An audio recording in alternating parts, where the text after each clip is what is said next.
आभार प्रकट करते हुए अब हम क्लास आगे बढ़ाने के लिए सभी सुंदर साथ जी की ओर से महाराज जी श्री सुशांत जी को प्रेम प्रणाम जी अर्पण करते हुए मैं हार्दिक विनम्र अनुरोध करता हूं आज का क्लास शुरुआत करने के लिए। प्रणाम जी, प्रणाम जी।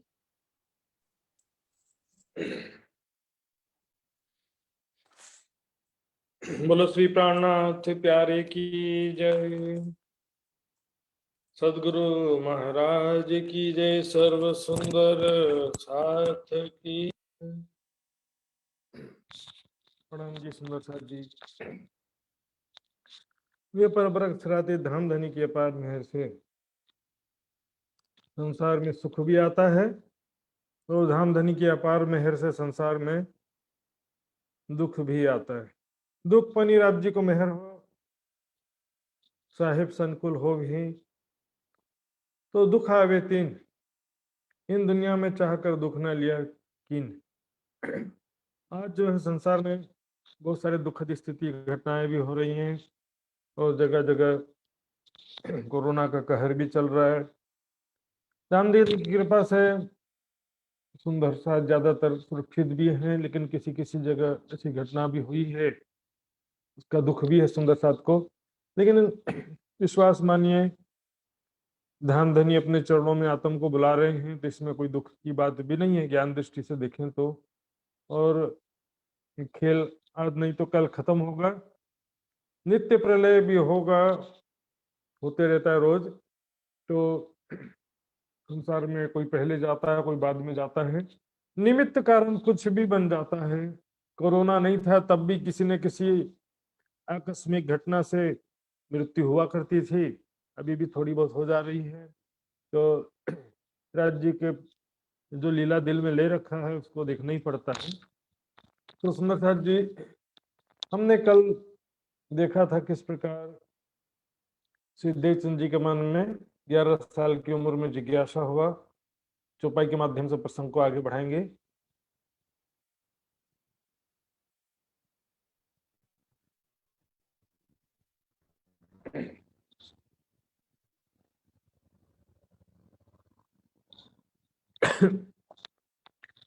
चर्चा प्रारंभ होत है, सुनो साथ चित दे, भजो राज श्यामा श्री प्राणनाथ, सखी जीवन हमारो।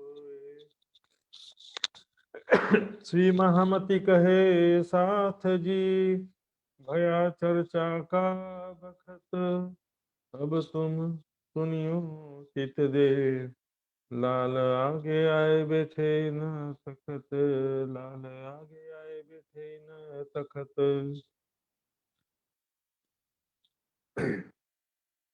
नित्य इत प्रदक्षिणा देवे एक पोहर, फिर दंडवत करके मेहनत करें अति जोर, मेहनत करें अति जोर। उस देश में साध संत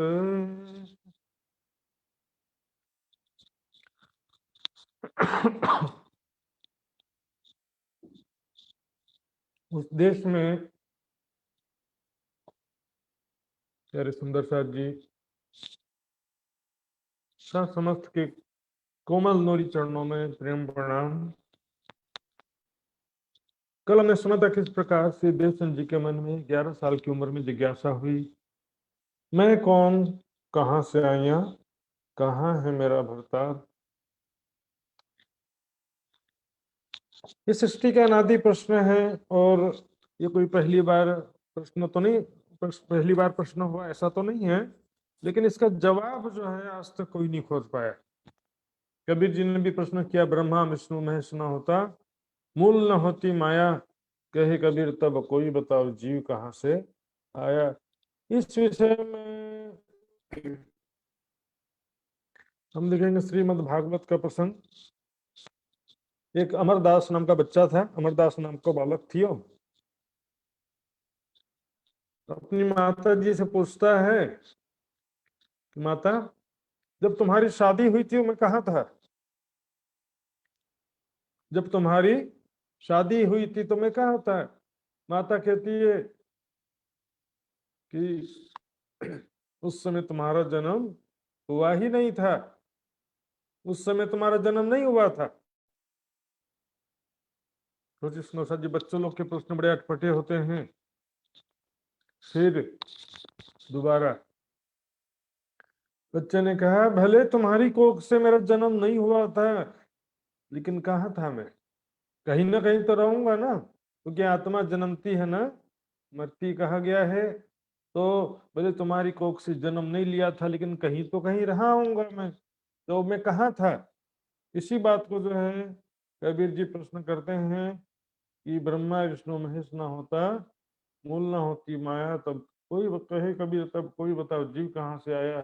और प्राणनाथ जी ने वाणी में कई बार ये प्रश्न किया है, मैं कौन, कहाँ थे बिछुड़ियो, कौन भव में छल, गुरु शिष्य नाम नाम धरे पंथ पेंडे पर न कहूं अकल। अब इसमें 4 मास तक नित्य प्रदक्षिणा, वहां पर उमरकोट गांव में जो पिंगल श्याम की मूर्ति थी मंदिर में, बाकी बिहारी, वहां पर परिक्रमा लगाने लगे। और 4 साल हो गए। 4 साल में कोई भी आत्मिक अनुभूति नहीं हुई, आध्यात्मिक अनुभूति, आनंद की प्राप्ति, हृदय की निर्मलता, न परमात्मा का दर्शन हुआ।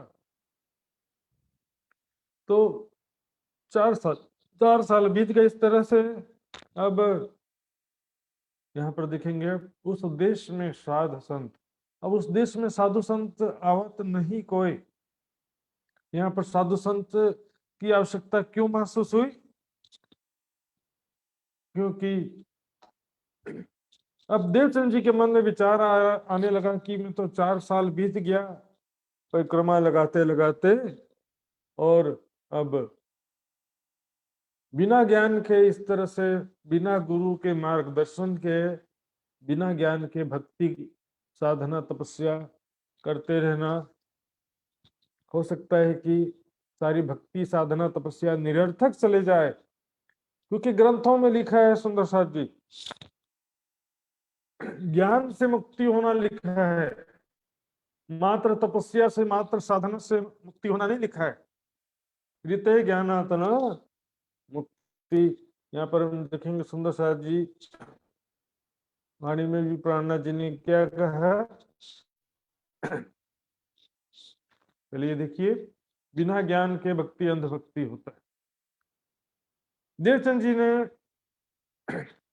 भी मूर्ति पूजा को पूरी तरह से रिजेक्ट नहीं किया था फिलहाल, लेकिन उनको प्राथमिक रूप से आवश्यकता थी किसी ज्ञान प्राप्ति हो, ऐसा कोई गुरु हो जो ज्ञान प्रदान करे, मार्गदर्शन करे। अभी तो क्या था, गांव के बुजुर्गों के कहने पर चले आ रहे थे कि कण कण में है तो मंदिर में पूजा कर लो, बस ऐसे। अब देखते हैं यहाँ पर प्राणनाथ जी क्या कहते हैं, मोह जल से जो त्रिखा भाजे, तो गुरु बिना जीव भव से पार पावे। फिर मोह जल, मृग तृष्णा से यदि प्यास बुझ जाए, त्रिखा है ना प्यास, मोह जल से जो मायावी जल, प्रतिबिंबित जल है रेगिस्तान में, रेती में जो जल झलकता है, और वो यदि उससे प्यास बुझ जाए, कैसे प्यास बुझेगा? प्रतिबिंब है वो, तो वास्तविक जल नहीं होता है। इसी तरह से आगे कहते हैं, अटकले के में पामिए पार, ये तो नहीं पंथ प्रपंच मारा संबंधी। अटकल से, अनुमान से कैसे भाव से पार हो गए? ये माया का प्रपंच नहीं है कि अंदाजा से चलो कर लो और परमात्मा की प्राप्ति हो जाए। गुरु की भी महत्व क्यों है? ज्ञान के लिए। गुरु का महत्व अच्छा ज्ञान को लागी, और जो ज्ञान प्राप्त ना हो, ऐसा गुरु का कोई लाभ भी नहीं होता है। समझे बिना सुख पार को नाही, जो उदम करो कई लाख। समझे बिना, अपने आत्मा के स्वरूप को समझे बिना, परमात्मा की पहचान हुए बिना, निज घर की पहचान हुए बिना, कितना भी लाख, कई लाख उद्यम कर लो, लाख साधनाएं तपस्या कर लो, समझे बिना सुख पार को नहीं। जो प्रेम न उपजे पीरा पूरा, तो लो जो लो अंदर न देवे साक्ष। जब तक हमारा हृदय साक्षी नहीं देगे तब तक पूर्ण प्रेम उत्पन्न नहीं होता। सुंदर शाह जी, गीता में भी कहा गया, ज्ञानेन सदृशम पवित्रम नहीं विद्यते। ज्ञान जैसा पवित्र करने वाला कुछ भी नहीं है। ज्ञान से मुक्ति लिखा, लेकिन लोग क्या है आज के समय में देखा देखी भक्ति करते रहते हैं, देखा देखी साधना करते रहते हैं। हासिल किसी को भी कुछ नहीं होता, लेकिन बस सोचते हैं कि मरने के बाद शायद पुण्य मिल जाएगा, मरने के बाद परमात्मा या वैकुंठ या स्वर्ग की प्राप्ति हो जाएगी मरने के बाद। जीते जी जो नहीं मिला वो मरने के बाद जादू से नहीं मिलता है। ज्ञान के द्वारा मुक्ति मिलता है, पुण्य के द्वारा स्वर्ग मिल सकता है, लेकिन मुक्ति नहीं मिल सकता। गीते ज्ञान आत्मा मुक्ति। इसी तरह से कहते हैं, वेदाहम एतम पुरुषम महांतम आदित्य वर्णम तमस परस्तात् तमे विदित्वाति मृत्यु में नान्य पंथ विद्यते न। उस परमात्मा को जानकर, तमे विदित्वाति, उस परमात्मा को जानकर जो प्रकृति के अंधकार से परे है, उगते हुए सूरज के समान रंग वाला है, महान पुरुष है, उसको जानकर ही मृत्यु से बचा जा सकता है। न अन्य पंथ विद्यते, न कोई दूसरा रास्ता नहीं है। बिना ज्ञान के साधना भक्ति कर करके जो है सारा जीवन बीत जाता। सुंदर शाह जी देखेंगे अब जो है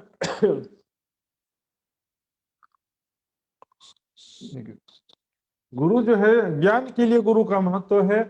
समझ बूझ गुरु, समझ बूझी गुरु कीजिए साधु भाई, समझ बूझ गुरु कीजिए, यह तो सौदा परम अमोलक निरख परख के लीजिए।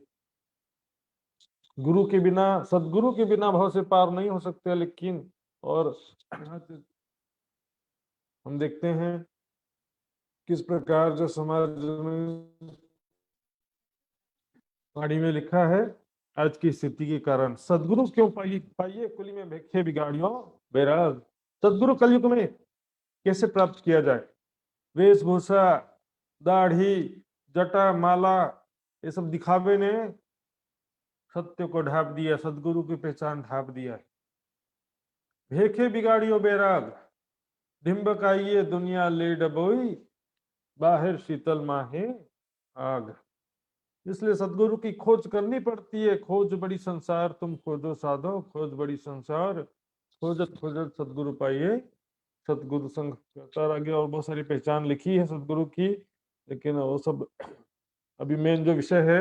अब देखिए मूर्ति पूजा का जो बात आता है, हालांकि इस विषय में भी आगे चल के स्पष्टीकरण और भी होगा, लेकिन यहाँ पर देवचंद जी ने मूर्ति पूजा रिजेक्ट कर दिया या मूर्ति पूजा गलत है ऐसा निश्चित कर दिया, ऐसा स्थिति नहीं है। क्योंकि हम देखेंगे आगे भी कई अवसर आएगा जो उन्होंने मूर्ति पूजा दोबारा भी किया है। तो तारतम लेने से पहले की बात है, तारतम लेने के बाद में नहीं होता है। तारतम लेने से पहले देखेंगे भोजनगर आदि जगह में। तो अभी पूरी तरह से मूर्ति पूजा रिजेक्ट नहीं किया फिलहाल। और दूसरा इस विषय में तथ्य है, उत्तम मानसी पूजा, मध्यमा च मूर्ति पूजा, अधमा कल्पित पूजा, बाह्य की तो अधमा अधमा। देखिए सबसे उत्तम है मानसी पूजा, यानी ध्यान के द्वारा परमात्मा को चिंतन करना, उनके स्वरूप का, उनके लीलाओं का चिंतन करना, ध्यान के द्वारा उसको बोलते हैं मानसी पूजा। निजानंद संप्रदाय की जो सेवा पूजा वो मानसी सेवा पूजा है। हम भले चुपाई यहाँ बोलते हैं, लेकिन चुपाइयाँ परम धाम की है, इसलिए परम धाम में ध्यान रखते हुए चुपाई बोला जाता है। मध्यमा च मूर्ति पूजा, मूर्ति पूजा मध्यम है, जो ध्यान नहीं कर सकते उनके लिए ऐसा ग्रंथों में कहा गया है। लेकिन सुंदर शाह जी मूर्ति पूजा में भी 3 प्रकार है, ये भी मूर्ति पूजा, ये भी मूर्ति पूजा, ये भी अधमा कल्पित पूजा, कल्पना से किसी का चित्र और मूर्ति, गलत चित्र और गलत मूर्ति बना करके पूजा करना, ये अधम है। और दिखावे की पूजा जो है बाह्य की तो अधमा अधम से भी अधम है दिखावे की पूजा। तो सच्चे दिल से ऐसे कई ग्रंथों में दृष्टांत आते हैं, प्रसंग या कथाएं घटनाएं आती हैं जिसमें मूर्ति पूजा से भी लोगों ने विष्णु भगवान का दर्शन किया है। तो ये विषय जो है बाद में विस्तार से आएगा, क्योंकि इसमें भावना प्रधान होता है। मूर्ति पूजा में भावना प्रधान होता है। प्रहलाद ने भावना किया कि इस खंबे में भी विष्णु भगवान है, तो खंबे में से प्रकट हो गए। तो ये एक भावना के कारण ऐसा हो जाता है। हम भी यदि भावना रखते हैं कि हमारे घर में साक्षात राज जी विराजमान है सेवा पूजा के स्थान में, तो बागा वस्त्र आदि जो मुकुट, बागा वस्त्र, हार आदि जो भी रखा रहता है, ये भी प्रतीक के रूप में वाणी के ऊपर रखा रहता है। तो तीसरे नंबर पे फोटो पूजा, ये सब के सब जो है थोड़ा लेवल लो है, लेकिन उनके लिए जो ध्यान नहीं कर सकते उनके लिए ये भी सहायक कहा जाता है। तो परम धाम का ध्यान रखते हुए आरती उतारना, परम धाम का ध्यान रखते हुए वहां पर लीलाओं का चिंतन करना, तीजी भूम की जो पड़साल आदि जो चिंतन है। तो इस प्रकार अब देवचंद जी के मन में जिज्ञासा हुई कि कोई साधु संत होता जो मुझे ज्ञान देता, तो सही रास्ता दिखाता, लेकिन वहां आवत नहीं कोई। क्यों नहीं आता थे? उस उमरकोट गांव में कोई साधु संत क्यों नहीं आते थे? जल कसनी देख के कावना हवन हो, पानी की समस्या, पीने का पानी, नहाने का पानी, और बिल्कुल वहां धरती एकदम सूखी थी, पानी की बड़ी समस्या थी, इसलिए कोई भी आता नहीं था। ये महात्मा को भी सुविधा मिलेगा तब तो कोई जाएगा वहां पे। ऐसी जगह में ना साधना कर सकते हैं ना उपदेश कर सकते हैं। एक बेर मत्तु मेहता संग आए हते कच्छ देश। एक बार अपने पिता श्री मत्तु मेहता के साथ में कच्छ देश आए थे, जब उनकी उम्र लगभग 15 से 16 के बीच में हो गई थी। कच्छ देश में उमरकोट से कच्छ देश उनके पिता से लेकर के आए थे। तो सुंदर साथ जी में जरा आपको नक्शा भी दिखाने वाला हूँ।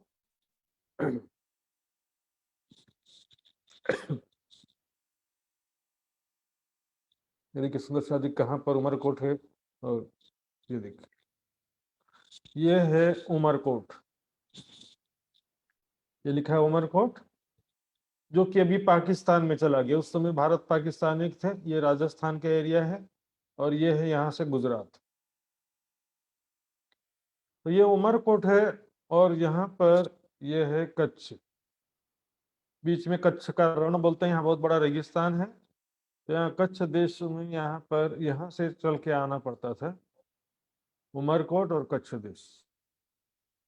तो यहाँ पर अब पिताजी के साथ में आए थे व्यापार करने के लिए। व्यापार के सिलसिले में उनके पिताश्री आते रहते थे, ऊंट घोड़े खरीदते थे, और उमरकोट में ले जाकर के मारवाड़ देश में बिक्री करते थे। इस तरह से उनका व्यापार था। तो एक बार बच्चे को भी साथ में, देवचंद्र जी को भी साथ में लेकर के गए थे। तो वहां पर क्या देखा था, आए हते कच्छ देश, तहाँ देहुरे साध बहुत। वहां पर बहुत सारे मंदिर, बहुत सारे साधु संत, जगह जगह मंदिर, जगह जगह आश्रम, जगह जगह साधु संत कथा का उपदेश कर रहे थे। प्रदेश में, इन्हें कच्छ देश में देखा था। बात बात तब की मन में रहे, मन में तब से बस गया कि मैं जाऊं कच्छ में, मैं उमरकोट में नहीं रहूंगा। उमरकोट में रहूंगा तो मुझे परमात्मा की प्राप्ति कभी भी नहीं हो सकेगी, मुझे मेरे स्वरूप की पहचान नहीं हो सकेगी कि मैं कौन हूँ, कहाँ से आया हूँ, मुझे ज्ञान की प्राप्ति नहीं हो सकेगी।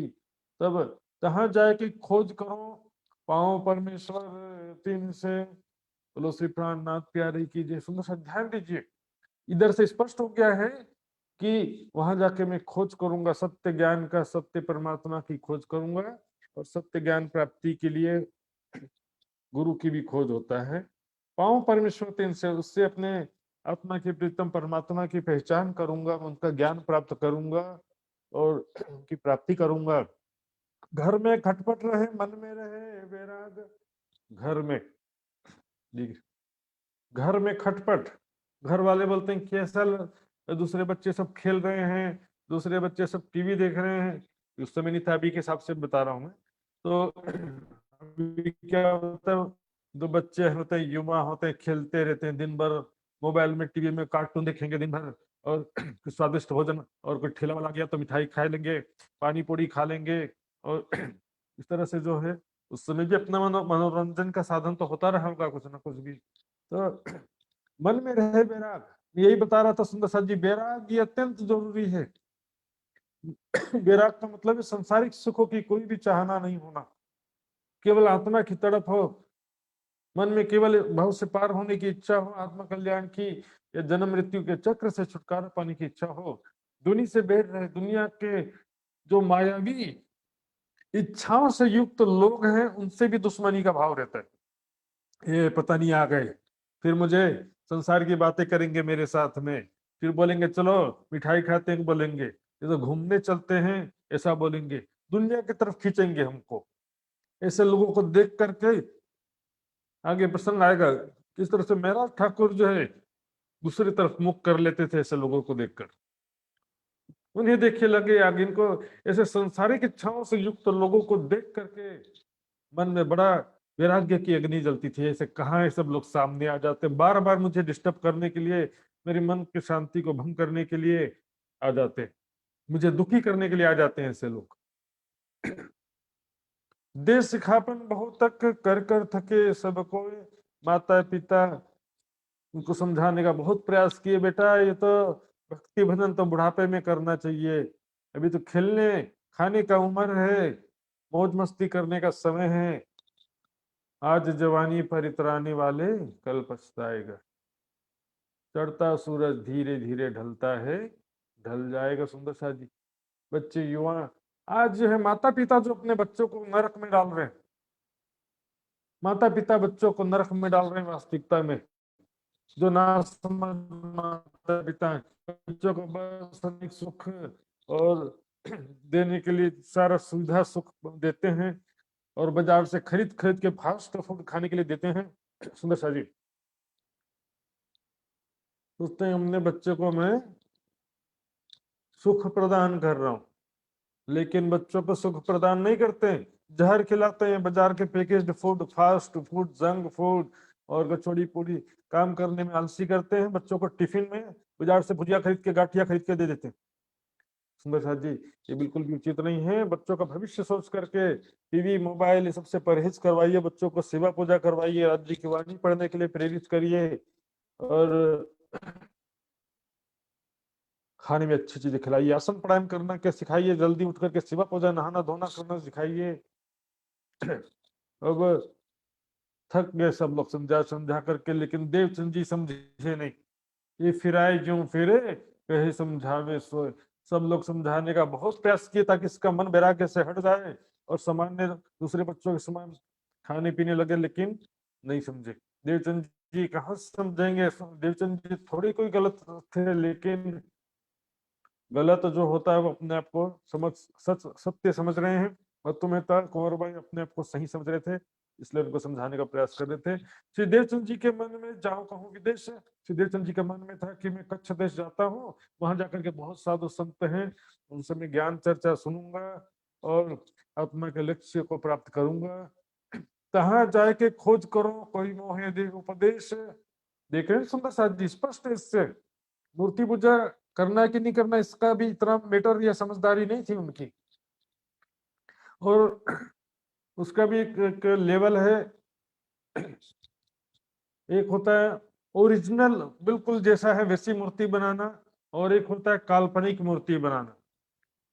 जैसे हनुमान जी को बंदर के रूप में दर्शा दिया जाता है, गणेश के जी के सर पे सूंड लगा दिया जाता है, सबके काल्पनिक चीज, चित्र भी काल्पनिक है, मूर्तियां भी काल्पनिक हैं, ये और ज्यादा दिक्कत का बात है। लेकिन मूर्ति पूजा यदि सही स्वरूप है तो उसको मध्यमा च मूर्ति पूजा कहा गया है।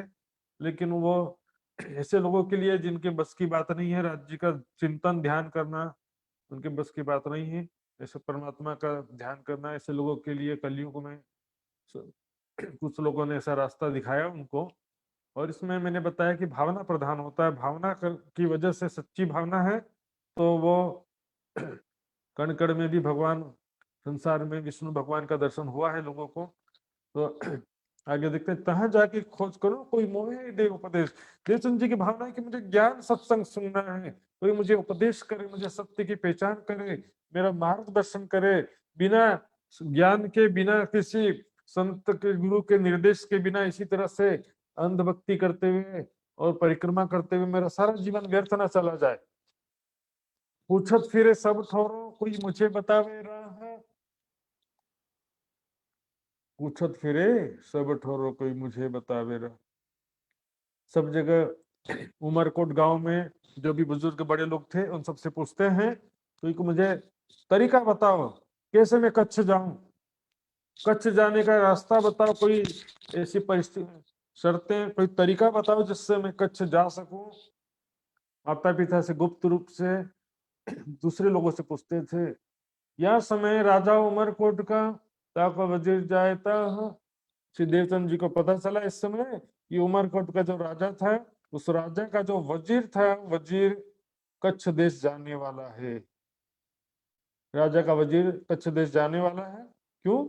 खांडा विवाहने को जाता था कच्छ में, खांडा विवाहने के लिए। पहले समय में क्या होता था, देखिए उमरकोट और कच्छ के बीच में बहुत बड़ा रेगिस्तान आता था, और वहां पर रेगिस्तानी लुटेरों का बड़ा आतंक था। जो शादी करने के लिए क्या होता था, राजकुमार जो है स्वयं नहीं जाता था, राजकुमार की तलवार को भेज दिया जाता था। तलवार के साथ में शादी हो जाता था, फेरा हो जाता था, और फिर उसको जो पत्नी है उसको लेकर के आते थे, फिर यहाँ पर दोबारा विवाह करते थे। इसलिए खांडा विवाह ना बोलते हैं। खांडा मतलब गुजराती में तलवार को खांडा बोलते हैं, तलवार लाई खांडा बन जाए। तो पता चला कि वो वजीर जो है खांडा, राजकुमार का खांडा विवाहने के लिए कच्छ जा रहा है, और 200 सवार हैं, 200 घोड़े हैं, और एक रथ है। उतावले पहुंचने, वो शीघ्र ही जाने वाले हैं, उतावले ने शीघ्र जाने वाले कच्छ देश के लिए। श्री देवचंद जी को जैसे ही पता चला, देवचंद जी ने सुनी, गए पूछने तिनके। देवचंद जी ने जैसे ही सुना, तुरंत जो है वजीर के पास पहुंच जाते हैं पूछने के लिए। 3 वजीर ने बातें करी, हम कच्छ जाएंगे। वजीर जो है, वजीर ने बताया कि हाँ आपने बिल्कुल सही सुना है, मैं कच्छ देश जाने वाले, हम लोग कच्छ देश जाने वाले हैं। लेकिन फिर वजीर ने पूछा, तब पूछा उन्होंने, क्या सवारी तुम्हारे, वजीर ने पूछा देवचंद जी से कि तुम्हारे पास क्या सवारी है, घोड़ा है, ऊंट है, क्या सवारी है, कैसे जाओगे हमारे साथ में, कसरी जाने हमारे साथ में, हम संग क्यों पहुंचोगे प्यादे सवारों के। प्यादे बने को पैदल, प्यादे है ना पैदल जाने, और हम लोग घोड़े पर हैं, तुम पैदल हमारे साथ में कैसे पहुंचोगे। हम सब घोड़े पर हैं, ऊंट वाले रथ पर हैं, और तुम पैदल पैदल हमारे साथ कैसे जाओगे, हम तो निकल जाएंगे आगे, तुम पीछे रह जाओगे।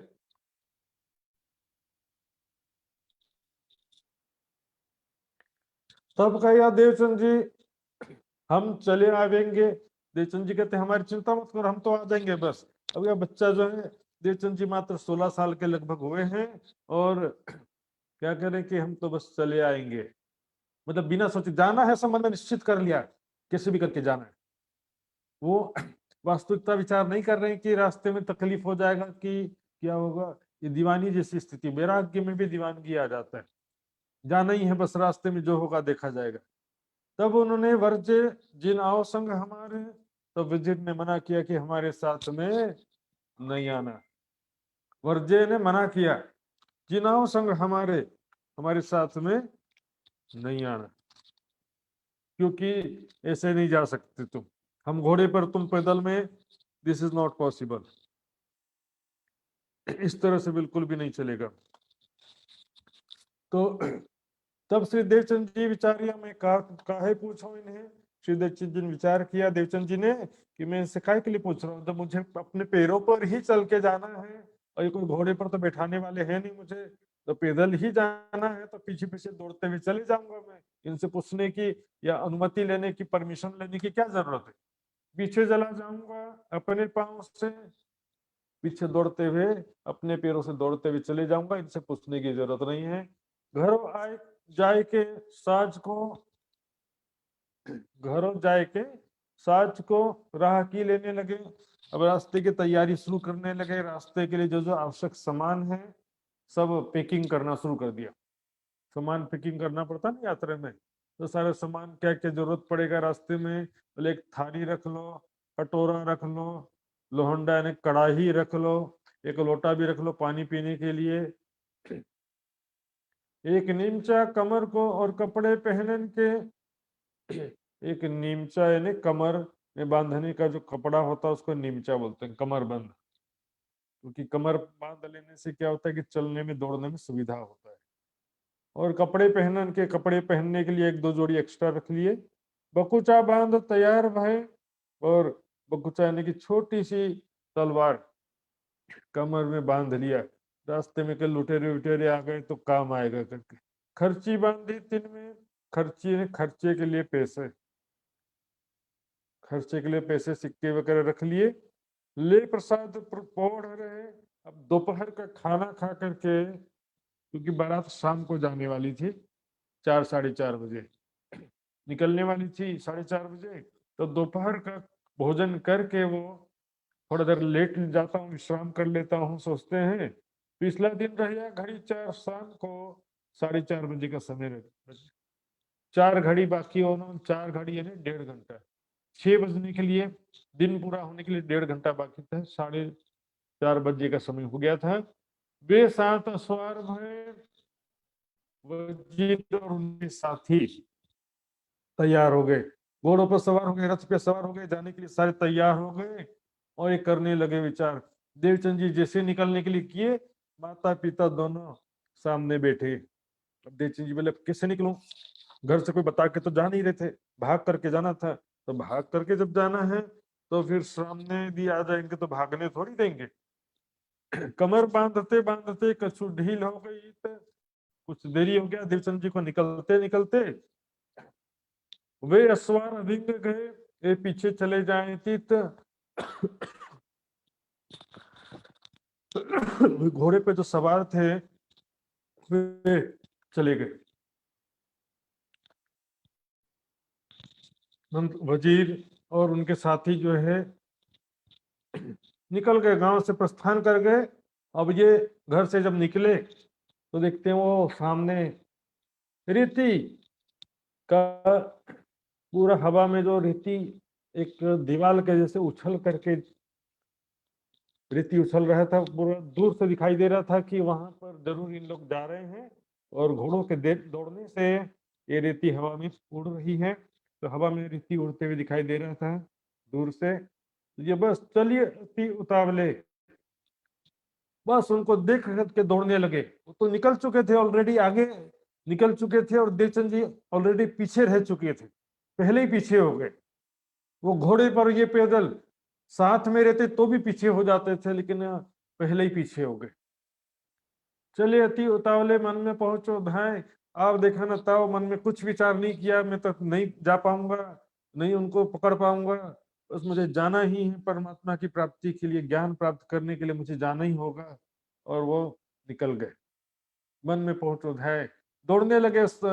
रेती जहां पर उड़ रही थी उस दिशा में दौड़ने लगे। वे अस्वार ये प्यादे, वो तो घोड़े पर सवार थे और ये पैदल, देवचंद जी पैदल थे, क्यों कर पहुंचे जाए, किस प्रकार से उनकी बराबरी कर सकते थे। थोड़ी देर तक रेती भी दिखाई देती रही, उसके बाद में जो रेती दिखाई दे रही थी वो भी दिखना बंद हो गई। आगे जो घोड़े जा रहे थे 200 घोड़े, वो भी दिखना बंद हो गए, रेती जो उड़ रही थी वो भी दिखना बंद हो गई। अब बोलेंगे कि पैरों के निशान, घोड़ों के पैरों के निशान दिखेंगे तो उसके पीछे चले जाते, लेकिन वहां पर यो करते चले गए, बीच पड़ी आए रात, बीच में रात हो गया, अंधेरा हो गया घना। ये मुलक रेती का एक 300 करे बात, और ये जो है रेगिस्तान, यहाँ पर कौन है रास्ते में पूछने के लिए कि भाई साहब कौन सी दिशा में जाना है, कच्छ किस तरफ है, चारों तरफ रेती ही रेती। जैसे सागर में बीच में पहुंच जाओ तो चारों तरफ पानी ही पानी दिखता है, किनारा नहीं दिखता, उसी प्रकार रेगिस्तान में बीच में खड़े हो जाओ तो चारों तरफ रेती ही रेती दिखती है, न कोई पेड़ दिखते, न कोई किनारा, शहर गांव कुछ नहीं दिखता है, दिशा भी पता नहीं चलता कि कौन सी दिशा से आए थे, कौन सी दिशा में जाना है। कहाँ चली रह न पाइए भाई चोरन का जोर, वहां पर रास्ता भी पता नहीं चलता कहाँ जाना है, और चोरों का बड़ा जोर था वहां पर, जो रेगिस्तानी लुटेरे थे, एकांत में ऐसे परिस्थिति में जो फंस गया हो उसको लूट लेते थे, सारा धन लूट करके, और कई बार मार भी देते थे। और वहां पर क्या होता था, देखिए एक ढेर वाव उठाए खड़ा करे तरफ, और वहां पर जो रेगिस्तान में क्या होता था कि रेती का ऐसा डगला ढेर होता था, हवा आती थी जब तेज हवा, तो पूरा का पूरा रेती का पूरा टेकरी जो है एक जगह से दूसरी जगह उड़कर पहुंच जाता था। रेती हवा में उड़ करके दूसरी तरफ पहुंच जाता था। फिर तहां वहां के फिर वहां से भी हवा जब आती थी तो और तीसरी जगह में कहीं चला जाता था रेती।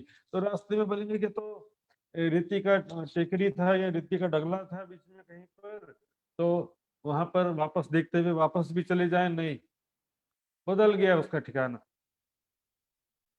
एक जगह से रेती का ढेर दूसरी तरफ चला जाता है, दूसरी तरफ से रेती का ढेर तीसरी तरफ चला जाता है। वह बालक मन दहशत, वह यानी आयु, अभी बालक 15-16 साल की अवस्था थी, या तो कोई दुनिया की समझदारी या दुनिया का चतुराई तो नहीं था। 15-16 साल को बच्चा ही कहा जाता है। मन दहशत, मन में डर हो गया कि कैसे करूंगा मैं, अब आगे भी चले गए सब लोग, पीछे भी नहीं जा सकता, यहाँ पर कोई रास्ता बताने वाला भी नहीं है, या तो लुटेरे लूट लेंगे या तो फिर पता नहीं मेरा क्या होगा। मन में दहशत हो गया, डर हो गया, पेट में उठा दर्द डर के कारण, और जो दौड़ दौड़ करके आए थे उसके कारण पेट में दर्द उठ गया, पेट में दर्द होने लगा। न जाने आगे पीछे है कौन जागा सरहद, न जाने आगे न पीछे, आगे कितना दूर कच्छ है और पीछे कितना दूर उमरकोट है, किस दिशा में कच्छ है और किस दिशा में उमरकोट है, कौन जागा सरहद, दोनों की सीमा कहाँ पर है, सरहद सीमा पता ही नहीं, समझ में नहीं आ रहा कि क्या मैं कहाँ पहुंचा हूँ, आगे पीछे क्या कहाँ पर है, कितनी दूरी पर कच्छ है या कितनी दूरी पर उमरकोट है। यूं करते चले जाते, एक शख्स दिया दीदार, बोलो श्री प्राणनाथ प्यारे की जय। ज्ञान ससला साहब जी, एक शख्स दिया दीदार, एक शख्स ने दर्शन दिया। रेगिस्तान में सामने से एक शख्स आता हुआ दिखाई दिया। एक शख्स आकर घोड़े पर बैठ करके आ रहा था। वो शख्स कौन था अभी पता चलेगा, लेकिन देखने में कैसा था। तब बड़ी दहशत भई, ऐसो आयो विचार, उसको देख करके मन में देवचंद जी के मन में डर पैदा हो गया, और मन में ऐसा विचार आया, ये चोर मुझको मारेगा, ये जरूर कोई लुटेरा है, चोर है, और निश्चित रूप से मुझे अब मार देगा। नहीं बचने का ठौर, बचने का कोई ठिकाना नहीं, भागने का कोई ठिकाना नहीं है। जिसका मैं सोच ही रहा था, भाई चोर लुटेरे आ गए हैं, मेरा कछु न चल है, मुझ गई दिश और, मेरा कुछ भी चलेगा नहीं, मैं इसके साथ में लड़ सकता नहीं हूँ, मैं छोटा सा ये बड़ा सा, इसके साथ में लड़ने की मेरी शक्ति सामर्थ्य नहीं है, मैं इससे बच भी नहीं सकता, भाग भी नहीं सकता, मेरा कुछ भी नहीं चलेगा, बुझ गई दिश, और मेरी बुद्धि जो है काम करना बंद कर दिए, क्या करूं कुछ समझ में नहीं आ रहा है। इतने में आए गया हो ही गई मुलाकात, इतने में विचार करते करते जो शख्स दूर से दिखाई दिया था वो नजदीक आ गया और मुलाकात हो गई। देखत ही दहशत भाई, इसको देखने से ही उसका वेशभूषा ऐसा था, देख करके और ज्यादा डर हुआ, और वह कहने लगा बात, जो शख्स था, जो व्यक्ति था, कहने लगा, उसका वेशभूषा के साथ देखिए, ए भेष सिपाही का, कमर कटारी तलवार है, वो भेष कैसा था, सिपाही भेष, इसी को हम पठान भेष भी बोलते हैं, क्योंकि देखिए कमर कटारी तलवार, उसके कमर में कटारी भी थी, तलवार भी था उस व्यक्ति के, मुंह दाढ़ी हाथ बरछी, मुंह में दाढ़ी भी है, हाथ में बरछी भाला, तलवार भाला कटारी सारा सो भेष लिया वनहार सुंदर साथ जी। विचार करेंगे ये शख्स कौन है। मुख से आए वचन, कहे छोड़ो कमल कमर तलवार, और शख्स ने आकर के क्या कहा, ए लड़के तुरंत अपने कमर से तलवार छोड़ो, तलवार निकाल करके मुझे दे दो। मुंह मुंदा दहशत से, कछु न आयो विचार, अब देवचंद जी का मुख जो है कुछ बोलने की स्थिति नहीं है, मुख बंद है, मुंदा है ना बंद है, दहशत के कारण मुख से शब्द नहीं निकल रहे, क्या बोलूं क्या करूं कुछ समझ में नहीं आ रहा है, कछु न आयो विचार। उसने कहा छोड़ो कमर तलवार, तुरंत तलवार छोड़ के दई हाथ में श्री राज, बोलो श्री प्राणनाथ प्यारी की जय। तुरंत देवचंद जी ने अपनी कमर से तलवार निकाला और धामधनी के यानी इस पठान के सिपाही के भेष में जो आया था उसके हाथ में दे दिया। अभी देवचंद जी को नहीं मालूम, ये तो लालदास जी ने लिखा। दई हाथ में श्रीराज, धामधनी स्वयं मुसीबत में अपनी आत्माओं को देखते हैं जो स्वयं किसी न किसी रूप से तुरंत हाजिर हो जाते हैं रक्षा करने के लिए। हमारे साथ भी ऐसा होता है सुंदर साथ जी। आप अपने जीवन में भी अनुभव किए होंगे कि कभी ना कभी इस तरह से किसी ने आपका हेल्प किया होगा अचानक से। सबसे पहले देखेंगे वो स्वरूप कैसा था, इस विषय में एक चौपाई अभी तक नहीं आगे आती है। कहाँ से आई? कच्छ देश में, बीच मोहम्मद दिया दीदार, यहाँ पर लिखा मोहम्मद, मोहम्मद साहब ने दीदार दिया था। क्योंकि पठान भेष, सिपाही भेष कैसा था? अरबी, अरबी जैसा था, अरब के लोग जैसे होते हैं उस तरह का वेशभूषा था। और वास्तव में वो स्वरूप कैसा था? मोहम्मद साहब का जैसा स्वरूप था। मोहम्मद साहब जो अरब में बशरी सूरत जो थे, मोहम्मद मुस्तफा बेग, उनका जैसा स्वरूप था वही स्वरूप में दीदार दिया। आगे चल करके कृष्ण के रूप में भी दर्शन देते हैं, वो बाद में प्रसंग आएगा। तो पहुंचाए मजल को किए खबरदार, ये जो वेशभूषा कैसा था, फिर से देखते पीछे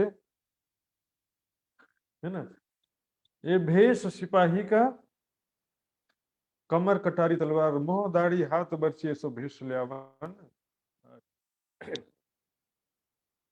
तो इस तरह से वो वेशभूषा धामधनी अपनी आत्माओं को एक पल भी मुसीबत में नहीं देख सकते हैं। नजर से न काढ़ी मुझे अव्वल से आज दिन, क्यों कर कहूं मेहर महबूब की जो करत ऊपर मोमिन। हे सुख शब्दातीत के क्यों खराबे जुबान, बाले से बुढ़ापन लग मेरे सिर पर खड़े सुभान। आज तक एक क्षण के लिए भी नजरों से मुझे अलग नहीं किया।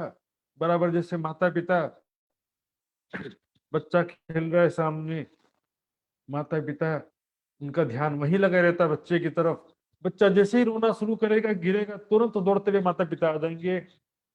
कोई मेरे बच्चे को डांट रहा है, तुरंत चले आएंगे। ऐसे ही रस जी का प्रेम, मेहर महबूब की, मेहर यानी होता है प्रेम। रस जी का प्रेम जो है, जो आत्माओं के ऊपर प्रेम भरी कृपा करते हैं, के विषय में क्या कहूं। ये सुख शब्दातीत के क्यों करावे जुबान, शब्दातीत परब्रह्म अक्षरातीत, शब्दों से परे है, जो नाम से परे है, उसके सुख कैसे वर्णन करूं मैं। बाले से बुढ़ापन लग, बचपन से बुढ़ापे तक या अज्ञान अवस्था से ज्ञान प्राप्ति तक भी मेरे सिर पर खड़े सुभान, पल पल मेरी रक्षा कर रहे हैं। मैं तुम्हारे सिर पर खड़ा हूं एक पाए। अब वो तुरंत तलवार क्यों ले लिए? सबसे पहले कि कहीं गलती से तलवार न चलाना शुरू कर दे। फिर क्या कहता, छोड़ तू गठड़ी ये बात ही देखी इनकाज। और जो गठड़ी लाए थे देवचंद जी, वो भी जो है मांग लिया, दे गठड़ी दे दो। देवचंद जी समझे बिल्कुल लुटेरा है, तभी तो गठड़ी मांग रहा है। तब जानिया मुझे मारेगा। देवचंद जी समझे तलवार भी ले लिया और गठड़ी भी ले लिया, तब बच्चा किया, मुझे मार नहीं है बस, जानिया मुझे मारेगा। उन्होंने कहे सुकन, तो पठान, और आगे क्या कहता है, पठान स्वरूप मोहम्मद के स्वरूप में जो राज्य आए हैं क्या कहते हैं, बिछाए पिछोड़ी सुवाए, अपना नूरी पटका वहां पर बिछाया जमीन पर, और को कहा लड़के लेट जाए यहाँ पर। तब कांपने लगा मन, लिटा करके मारेगा लगता है, कांपने लगा मन। बर्छी हाथ पकड़ के, वो राज्य ने क्या किया, एक हाथ में बर्छी पकड़ा, एक पैर श्री देवचंद जी के बाएं जांघ पर थोड़ा हल्का दबाव के साथ रखा, क्योंकि है का बर्छी पकड़ा, बर्छी के सपोर्ट से पूरा भार नहीं दिया पैर का या शरीर का, थोड़ा सा भार दिया है जांघ पर, तो जांग में क्या था, गैस भर गया था। तो बोझ दिया शरीर का, फिर यूं पूछी जाए, शरीर का बोझ दिया हल्का सा, और उससे क्या हुआ कि इसको थोड़ा गैस जो था पेट में इकट्ठा हो गया था, वो निकला थोड़ा सा। तो फिर पूछा पठान ने, राज्य ने, पठान के बीच में जो आए हैं, ये लड़के, दर्द भया कछु हल्का, क्या तुम्हारा पेट का दर्द कम हुआ? दर्द भया कछु हल्का, सूल पेट का था, जो पेट का दर्द बहुत ज्यादा था उनको। सिद्धेचंद जी उत्तर दिया, कछु रहिया और ठोर। सिद्धेचंद जी कहते हैं कि इस तरफ तो ठीक हो गया, दूसरी तरफ थोड़ा अभी भी दर्द है। अब देवचंद जी घबराहट के कारण इतना विचार ही नहीं कर सके कि मैंने तो उनको बताया ही नहीं था कि मेरे पेट में दर्द है, तो उनको कैसे मालूम चला? मैंने तो बताया नहीं, आप ऊपर हमने देखा कहीं पर बताया कि मेरे पेट में दर्द है? कहीं नहीं बताया। तो अभी तो बताया ही नहीं था, तो फिर कैसे पता चला? लेकिन अभी घबराहट के कारण विचार ही नहीं कर पाए। फिर दूसरी जांग मूल में दे पांव खड़े रहे, फिर दूसरी जांग के मूल में पैर रख करके इसी प्रकार बर्छी की सहायता से थोड़ा भार देके खड़े रहे। बोझ दिया शरीर का इन शरीर पर दे, अपने शरीर का बोझ जो है बर्छी की सहायता से कुछ कुछ बोझ भार उनके देवचंद जी के जांग मूल में दिया। फिर पूछा क्या खबर, सूल मिटा आकर। फिर राज्य ने पूछा कि क्या तुम्हारे दर्द मिट गया शरीर का? तब उठ खड़े भय श्री देवचंद जी, ऐसा किया विचार, तब देवचंद जी ने कहा पूरी तरह से ठीक हो गया है। अब देवचंद जी ने क्या विचार किया, पिछोड़ी कमर बंधाई के, बोझ बांधा अपनी पीठ पर। देवचंद जी के कमर में अपनी नूरी पिछोड़ी बांध दिया, और उसका जो बोझ गठड़ी थी वो राज्य ने अपनी पीठ पर लटका लिया। सोचो, ऐसा प्यार करने वाला कहाँ मिलेगा? हमारा समान राज्य उठा रहे हैं सुंदर शाह जी। जीवन में हमने राज्य से कैसे कैसी मांगे किया है, कैसे कैसे डिमांड रखा है, कितना कितना गाली भी दिया, ये दुख दे दिया राज्य आपने। राज्य के प्रेम को नहीं समझा सुंदर शाह जी हम। तब जानिया श्री देवचंद जी, ये मारे नहीं क्यों ये कर। तब देवचंद जी विचार करते हैं, मन में ऐसा जानते हैं कि अब ये मारेगा तो नहीं, क्योंकि मारना होता तो अब तक मार चुका होता। पर बंदी खाने रख के करेगा गुलाम, हो सकता है बंदी खाने में कैदी बना करके, गुलाम बना करके रखेगा, और अपना जो कार्य करवाएगा। गुलामों से क्या करते हैं लोग, काम करवाते हैं, बहुत मेहनत करवाते हैं, खाना ठीक से नहीं देते हैं, चलो मरने से तो बचाया, अब क्या करावे काम, पता नहीं क्या काम कराएगा, लेकिन मरने से तो बचे। मिल दो यहाँ से चले राह में अति जोर, अब दोनों साथ में मिलकर चलने लगते हैं, देवचंद जी और वो पठान के रूप में आए राज्य चलने लगते हैं। लगे बात लौकिक पूछने, अब राज्य महाराज समझ गए देवचंद जी को सोचने का मौका नहीं मिलना चाहिए। सोचेगा तो समझ जाएगा कि मैंने तुमको बताया ही नहीं था पेट का दर्द, इनको पता कैसे चला? तो सोचने का मौका ना मिले इसलिए क्या किए, लौकिक बात पूछने लगे। कहो कौन तुम्हारा ठोर, तुम कौन हो, तुम्हारा क्या नाम है, कौन से, तुम्हारे गांव का नाम क्या है, कहाँ से आए हो, नाम माता का पूछत, और कुटुंब परिवार, माता का नाम क्या है, पिता का नाम क्या है, दादा का नाम क्या है। सबको उत्तर देते हैं, चले जाए 3 लाख। देवचंद जी उसका जवाब देते हुए जा रहे हैं, इस प्रकार एक के पीछे एक लाइन से दोनों चले जा रहे हैं। देवचंद्र उत्तर दियो रहे उमरकोट गांव, मैं उमरकोट गांव का हूँ, उत्तर दिया। मत्तो मेहता जो पिता करे सौदागरी का काम, मेरे पिता का नाम है मत्तो मेहता है, और वो सौदागरी का काम करते हैं। सौदागरी यानी ऊंट और घोड़े खरीदते हैं, यहाँ पर बेचते हैं।